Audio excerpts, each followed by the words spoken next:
Par rapport à la responsabilité humaine dans le droit français, il est nécessaire à un moment donné qu'il y ait un responsable.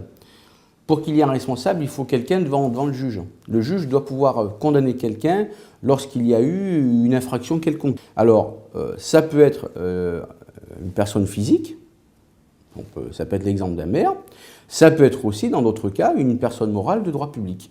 Mais enfin, il faut qu'il y ait quelqu'un. Pourquoi? Tout simplement pour pouvoir indemniser la victime. Et puis, on ne peut pas dire aux gens, c'est de la faute de personne, vous êtes victime de quelque chose, mais c'est de la faute de personne. Donc il faut à un moment donné pouvoir sanctionner une personne qui n'a pas respecté les textes. Alors, le cadre juridique, effectivement, donc, date de 96, a été renforcé donc, par la loi en 2000, qui a prévu effectivement cette responsabilité personnelle des maires. Ce n'est pas le maire qui est cité, mais enfin, on voit bien en l'espèce, sur des cas comme ça, dans une commune, que c'est le maire qui est visé.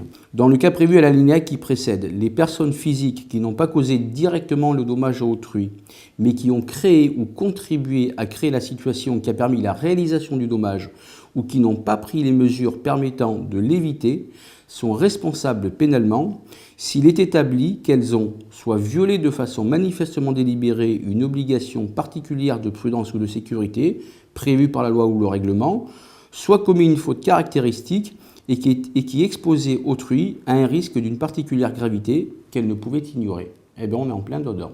On est en plein dans la responsabilité pénale du maire qui sait que, voilà, par exemple, il y a une manifestation organisée à l'extérieur, il y a un avis de tempête, la manifestation avait été autorisée parce qu'effectivement, il n'y avait aucune difficulté, sauf que,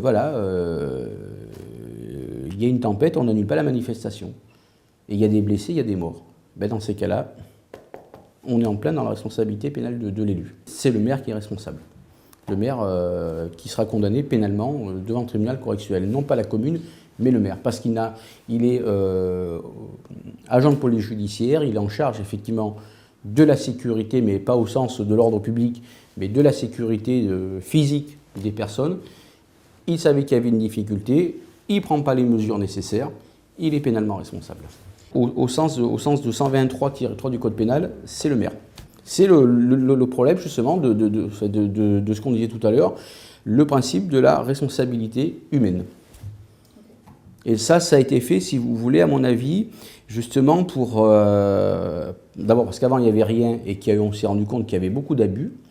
Et ça a été fait, si vous voulez, à mon sens, pour bien attirer l'attention des maires. En disant, attention, si vous faites n'importe quoi, c'est votre responsabilité pénale personnelle qui va être engagée. C'est tout simplement fait pour éviter de délivrer des permis de construire n'importe comment, de signer des autorisations n'importe comment. Voilà, c'est pour bien rappeler qu'il y a un cadre.